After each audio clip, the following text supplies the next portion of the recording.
Martinho Lutero, o Reformador. Você já conhece o resultado do legado deste homem? Quem é o homem por trás das 95 teses para a reforma da Igreja Católica Apostólica Romana, que se tornou a Reforma Protestante? O que fez de Lutero um homem corajoso, que não tinha medo de nada, a não ser de desagradar a Deus? Já estamos no 7º episódio desta série sobre o grande conflito entre o bem e o mal. Estamos precisamente aqui, na Alemanha, onde vamos conhecer detalhes da vida pessoal do Lutero. Vamos ver a sua educação, a sua família, os seus traumas de infância, também as suas habilidades e a sua fé. O meu nome é Ruben Fernandes. E eu sou Jefferson Araújo. E juntos vamos visitar alguns dos principais lugares onde foram construídas a personalidade e o caráter do homem que sacudiu o mundo.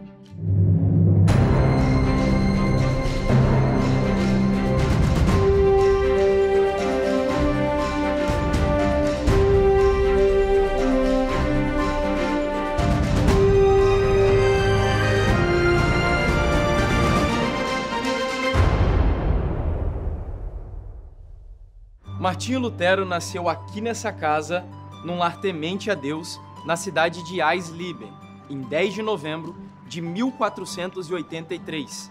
Os seus avós eram agricultores humildes, mas o seu pai, Hans, queria uma vida melhor e por isso mudaram-se no ano seguinte para o condado de Mansfeld, a fim de aproveitar uma oportunidade de trabalho nas minas de cobre.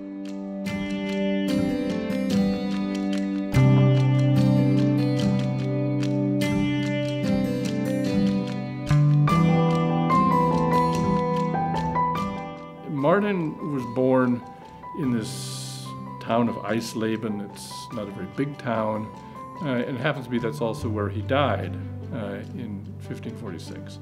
He was born there, but only stayed there for about 6 months as a baby.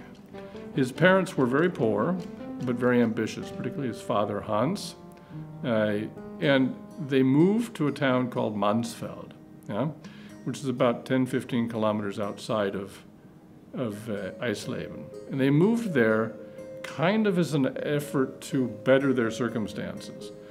He was in the mining business. He got into the copper mining business in Hansted in Mansfeld and brought his family there. His wife's name was Margareta, and she was the real engine, the real theological engine behind Martin Luther's first learning. She was very strict in fact, but she was also very religious. And she impressed upon him many, many things that were endemic in those days to the Catholic faith, of course. And they were very strictly Catholics. It's not to be forgotten. It would be a mistake to forget that Martin Luther was a very devout Catholic up until at least 1520, 1521. Foi aqui, em Mansfeld, que Lutero e seus irmãos cresceram. No entanto, viveram uma infância pobre e humilde e com dificuldades devido às tempestades de neve naquela pequena casa perto da floresta. As dificuldades fizeram dele um homem com forte tolerância à dor, à fome e a todo tipo de opressão física e emocional. Ele acreditava que este era o caminho para a purificação da alma diante de Deus e tinha muito medo de Deus. A família Lutero era um exemplo de retidão e honestidade e por isso eram extremamente rígidos e severos na disciplina para formar filhos honestos e tementes a Deus, como era costume das famílias medievais. Hans, o seu pai, trabalhava exaustivamente para prover a família e tinha um caráter muito forte. Era extremamente fiel às suas convicções e ao cumprimento dos seus deveres. Este foi o exemplo que Lutero teve em casa. Um pai de caráter impecável que punia severamente qualquer deslize para que não houvesse nenhuma falha de conduta nos seus filhos. É interessante saber que mesmo sem dinheiro, roupas adequadas para o frio e sem alimento em quantidade suficiente, os pais de Martinho esforçaram-se ao máximo para ensinar os seus filhos sobre Deus e a prática das virtudes cristãs. Hans, o chefe da família, pedia a Deus que o seu filho Martinho um dia ajudasse no avanço da palavra de Deus, como advogado e futuro jurista. Aos 6 anos de idade, Martinho passou a frequentar uma escola bem perto da sua casa. O seu professor era um homem muito cruel. Por ser um menino bastante ativo, extremamente inteligente e por isso mesmo um tanto sarcástico, o seu professor ficava muito irritado e castigava-o severamente.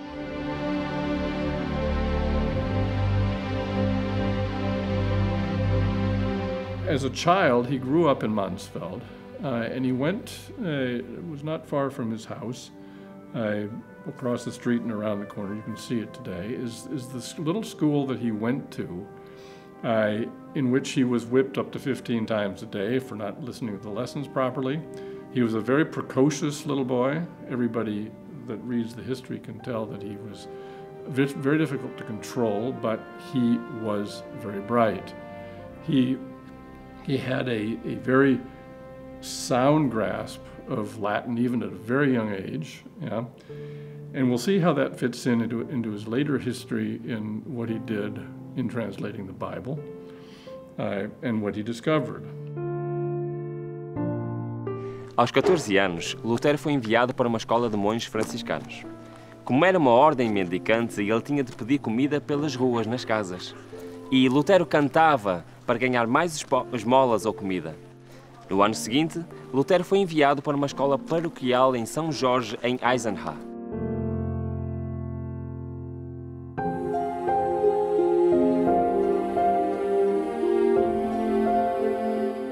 Aqui em Eisenach, Lutero também precisava cantar e pedir esmolas para se alimentar e custear parte dos seus estudos, pois o seu pai não conseguia pagar tudo. A fome atrapalhava os estudos e por isso ele quase decidiu ir para casa trabalhar na fundição de cobre com o seu pai. Mas Deus tinha outro trabalho reservado para Martinho Lutero. Hans fazia o impossível para que o seu filho se tornasse um grande advogado e jurista. Essa profissão era de grande prestígio e ele poderia ser um funcionário público e trazer estabilidade para toda a sua família. Então, Hans enviou seu filho para fazer o ensino secundário nas melhores escolas daqui de Eisenach. Lutero também fez um curso preparatório para a universidade numa conceituada escola de latim e ainda estudou retórica, poesia e música. Nesse tempo, Lutero ainda precisaria cantar para conseguir alimentar-se durante os 2 anos de estudos. Certa noite, Lutero estava com muita fome, mas ninguém lhe abriu a porta para o alimentar. Estava também com muito frio e foi quando ele cantou à porta do Scotta, um casal aristocrata muito rico. A senhora convidou Lutero para entrar e jantar. E gostou tanto da sua conversa, da sua companhia, que pediu ao seu marido que trouxesse o jovem estudante para viver com eles, para poderem tratá-lo como um filho. E foi assim que, pela primeira vez na vida, Lutero teve acesso ao conforto, à alimentação regular e de qualidade e a roupas adequadas para o frio. Com isso, ele pôde dedicar-se ainda mais e assim destacou-se nos seus estudos com excelência, ficando sempre entre o primeiro e o segundo lugar da sua classe.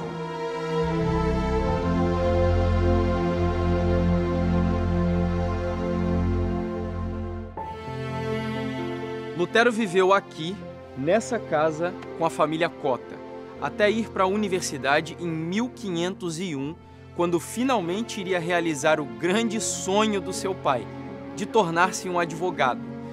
Nessa mesma época, a situação financeira da família Lutero tinha melhorado e ele teve uma vida universitária mais tranquila que no curso primário e secundário. Quando Lutero partiu para Erfurt, ele já ganhava algum dinheiro dando aulas e, além disso, os Cottas também o ajudaram financeiramente. Nessa mesma época, o seu pai também conseguia assumir os custos da universidade e ainda enviar algum recurso para suas despesas pessoais. But Eisenach was a step up from Eisleben. Eisenach had some educational facilities that the other did not. And he earned his money, as the story goes, and it's a true story, by walking around singing. Yeah?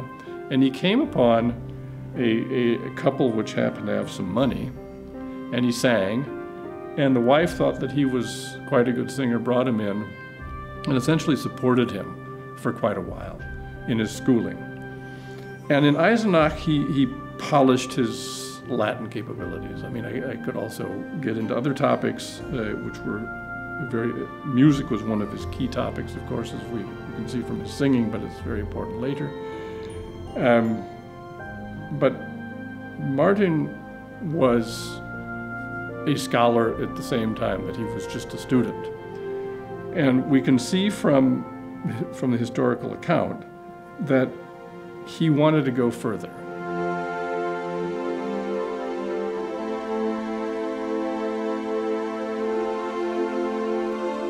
Aqui na Universidade de Erfurt, tudo era diferente.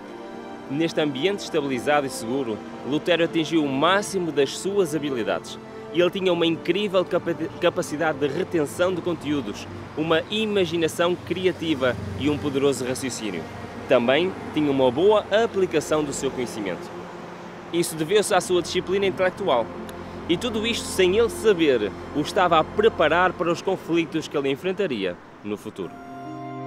Estamos no campus da universidade, onde Lutero estudava os melhores autores e construiu a sua própria sabedoria. E foi aqui, na biblioteca, onde Lutero teve o seu primeiro contato com a Bíblia Sagrada em latim, a Vulgata. Até então, ele só tinha ouvido alguns trechos dos evangelhos e das epístolas que eram lidos ao povo no culto público. Agora, pela primeira vez, ele folheava aquelas páginas sagradas com um misto de reverência e admiração. Eu quase consigo imaginar o seu coração acelerado e o sentimento de gratidão por esse grande privilégio. Pouco a pouco, Lutero foi deixando de fazer tantas penitências para ter mais tempo para ler a Bíblia. Ele estava maravilhado com tudo que estava aprendendo em cada capítulo e tornou-se um profundo conhecedor da palavra de Deus. And the first thing he realizes is that this is something I've never seen before, and it's nothing I've been told before. Why not? And then he starts thinking about his scholastic education and his scholastic view of the world. And he asks a very interesting question, very short, typical Martin Luther, direct in your face question. He asks, what if this is not true? What if this is not true, what I have believed to date? Where am I then? I'm in free fall, basically. He didn't use that word. But I have nothing under my feet, lest it be the scriptures that tell me what will happen if that is not true, but scripture is. And he sees that Jesus defines truth. And he sees that Jesus says in Scripture, when he reads through this Bible that he'd never seen before, he sees that Jesus says, I am the way, I am truth, my word is truth. Now here he has the man, Jesus, who is supposed to save him, saying that the word is truth. And there was no doubt what that word was, even among the Catholics. It's in the Bible, it's the canonical books of the Bible, the 66 books. So he's caught in this dilemma of seeing that over here you have this idea of working your way into heaven by your good works, and then you have over here something completely different called faith and faith alone. And it can only be bridged by what the Word tells him. So he gets into a very deep study of many, many parts of the Bible.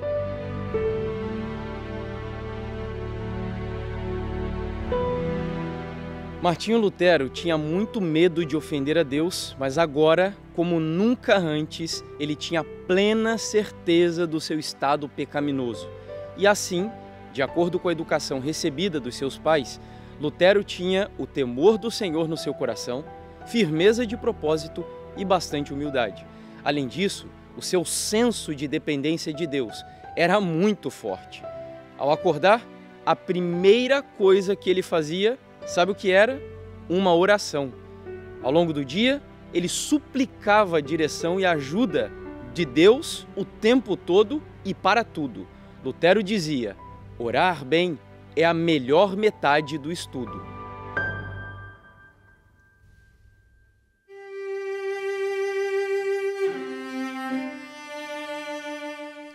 No dia 2 de julho de 1505, ao voltar da casa dos seus pais para a universidade, Lutero enfrentou um forte temporal perto da aldeia de Stottenheim. O céu escuro, o vento a vergar as árvores, trovões e relâmpagos, Martinho ficou apavorado, achando que seria morto por aquela tempestade. Naquele momento, ele sentiu que nada era mais importante do que estar preparado para morrer. E ele não estava pronto para se encontrar com Deus, como acreditava, e não queria morrer e ir para o inferno.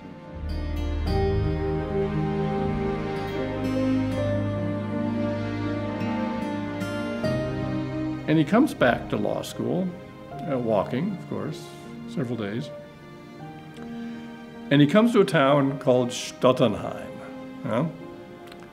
Stottenheim is kind of still just a real blip on the screen. It's not very big.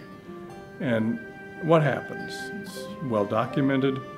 If you go there, there's a little monument. He gets in the middle of a thunderstorm. Now, and Martin, being the very Catholic believing person that he was terrified and was sure he was going to die. All of this time, throughout his childhood and his preliminary education, Martin had been convinced that he was unworthy, that he had sinned, that there's nothing he could do to undo those sins, that he was hopelessly lost, and he developed a system of scourging and prayer, basically being very unpleasant to himself, in a way which was very common in those days, but tried to reconcile himself to God but could not do it. So what did he do after he was in the midst of this storm? He threw himself on the ground in the midst of this dashing rain and thunder and lightning, and he prayed to Saint Anna. And Saint Anna, if I survive this, I promise I will become a monk and will give my life to service as a monk. Stop being a lawyer, stop doing what his dad wanted him to do, make a total change. Well, he didn't get hit by lightning. The storm passed, and he had made this promise, so he was stuck. And within a week, he had walked over to the Augustinian monastery in Erfurt, and he had told them at the gate, I want to become one of you.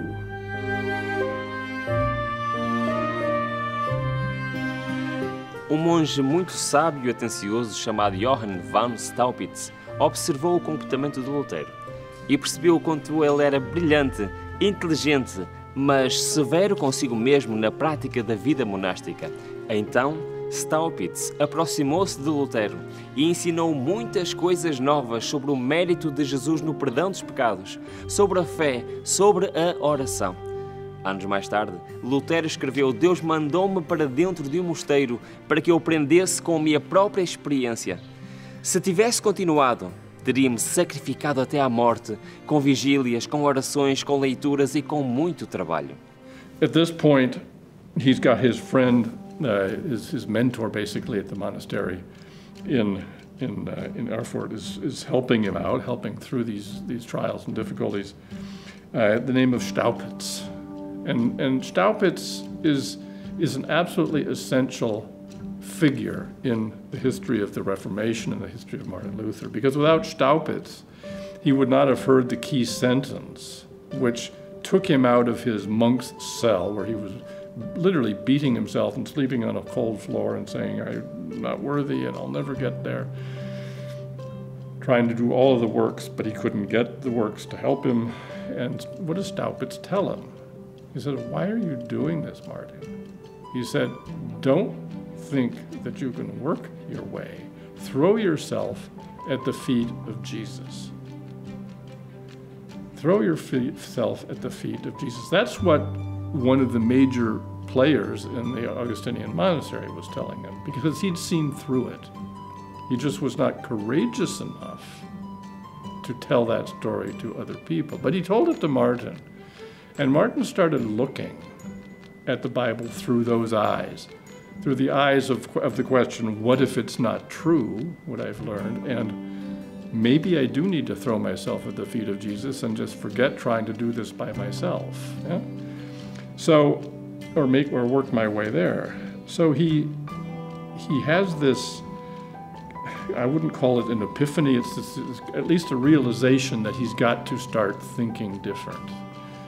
And at that point, Staupitz says, I got to get this guy out of here. Martinho Lutero foi ordenado sacerdote em 27 de fevereiro de 1507 e celebrou a sua primeira missa no dia 2 de maio. Nesse dia, o seu pai fez uma surpresa de reconciliação e levou com ele 20 convidados para ouvirem Lutero pregar. Ele estava muito nervoso nesse dia, sentia-se indigno de ministrar a sua primeira missa. Bem quis eu ser monge santo e zeloso, e com grande devoção preparei-me para a primeira missa e a oração. Mas, por mais devoto que eu fosse, dirigia-me ao altar com dúvidas, duvidando afastava-me, estorvado pela ilusão de que não poderíamos orar, nem seríamos ouvidos se não fôssemos absolutamente puros e sem pecado, como os santos do céu. Em 1508, Lutero foi indicado pelo Dr. Staupitz para lecionar filosofia na Universidade de Wittenberg. Staupitz queria tirar Lutero do claustro e fazer com que ele usasse a sua inteligência em algo útil como ensinar.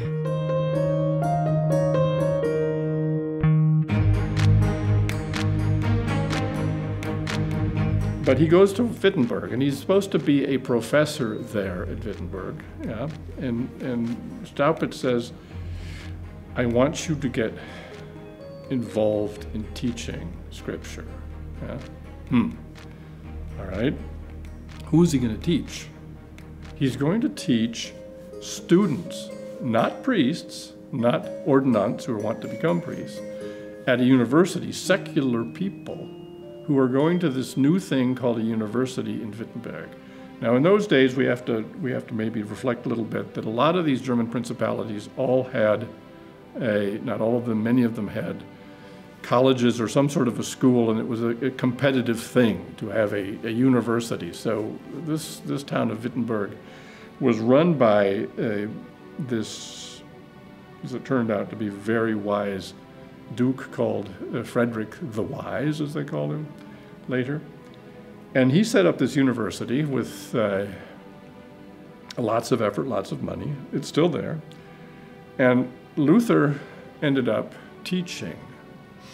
And he realized that in teaching, it was like a new world. Teaching people about the Bible who had never themselves also seen the Bible.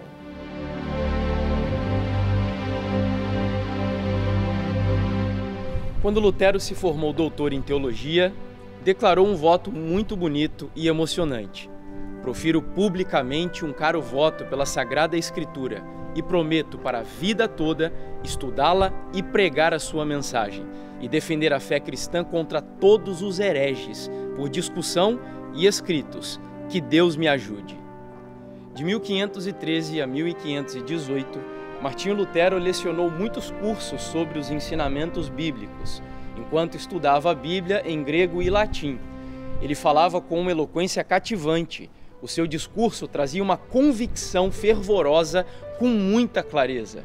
Lutero amava a igreja e acreditava que o seu líder era o homem mais santo da face da terra. Ele ainda não tinha ideia nenhuma de que as coisas iriam mudar. E ele seria tido como um herege quando só queria fazer as coisas certas, como tinha aprendido com seus pais em sua própria casa. Inconscientemente, o estudo da Bíblia foi o ponto de partida para Lutero iniciar um grande movimento de reforma na igreja, começando nele próprio e nas suas cruéis penitências para se salvar. Acontece que desde sempre Lutero esforçava-se ao máximo para subjugar a sua natureza. Mas nada do que fazia trazia alívio à sua alma desesperada pela aprovação divina. Ele nunca recusou fazer qualquer tipo de sacrifício que prometia purificar o seu coração e garantir que assim seria aprovado diante de Deus. Tudo o que ele queria era essa a aprovação. Não importava o preço a pagar. Mas Lutero, com os seus rituais, as suas confissões e as indulgências não pareciam ser suficientes. Ele nunca se sentia perdoado nem purificado. Precisava sempre de algo mais, que nunca era suficiente. Preocupado com Lutero, o seu amigo Staupitz mostrou através da Bíblia que ele devia parar de olhar para si mesmo e de contemplar o seu próprio castigo, mas em vez disso, olhar para Jesus e para o seu sacrifício lá na cruz. Em vez de te torturares por causa dos teus pecados, lança-te nos braços do Redentor. Escuta o Filho de Deus. Ele fez-se homem para te dar a certeza do favor divino, disse Staupitz a Lutero. Essas palavras trouxeram muito alento para a sua alma aflita, mas ele ainda não sabia como alcançar essa promessa na sua vida prática. Estava tudo indo bem na vida do monge, doutor e professor Martinho Lutero, até que, exatamente por ser visto como extremamente piedoso no mosteiro, ele foi designado a fazer parte da peregrinação a Roma para alcançar alguns favores para o mosteiro. O que Lutero viu ali mudou totalmente a sua visão sobre a alta liderança da Igreja e fez arder no seu coração as primeiras chamas do fogo reformador. O que é que Martinho Lutero viu na sua viagem a Roma? Por que é que ele voltou de lá indignado e cheio de ideias reformistas? Quais foram as suas intenções ao escrever as 95 teses e pregá-las na porta da igreja do campus universitário? Tudo isso e muito mais veremos no próximo episódio. Então, Rubem, nós estamos já há algum tempo aqui em Wittenberg, eu vejo referências a Lutero por todos os lados. É verdade. Mas o que me chamou a atenção foi essa estátua. Afinal, esse homem foi tão importante assim nessa cidade? É verdade, Jefferson. As ações de Martinho Lutero aqui nesta cidade transformaram por completo a Alemanha. Mas não só a Alemanha, as suas ações, as suas ideias se espalharam por toda a Europa e a própria sociedade europeia foi completamente diferente após a vida de Martinho Lutero. E por isso sim, a sua estátua está aqui e com muita propriedade, porque ele realmente influenciou muito aqui a sociedade europeia. Que interessante. E nós vamos ver alguma coisa mais sobre a história dele aqui em Wittenberg no próximo episódio? No próximo episódio vamos explorar exatamente tudo o que aqui aconteceu. O que é que Lutero fez que foi tão importante, tão significativo para a cultura ocidental?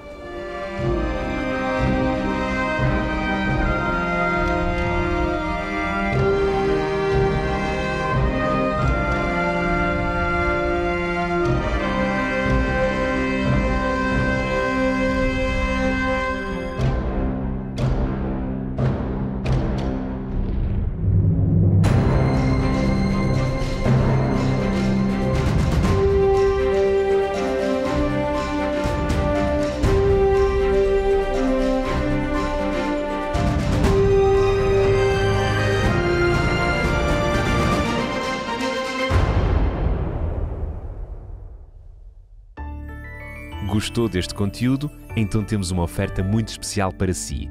Peça o curso O Grande Conflito e viaje pelas páginas da incrível história do cristianismo e descubra os desafios e conquistas dos seus heróis. Peça por SMS ou WhatsApp para o número 933 93 92 91 e receba de forma totalmente gratuita o curso O Grande Conflito.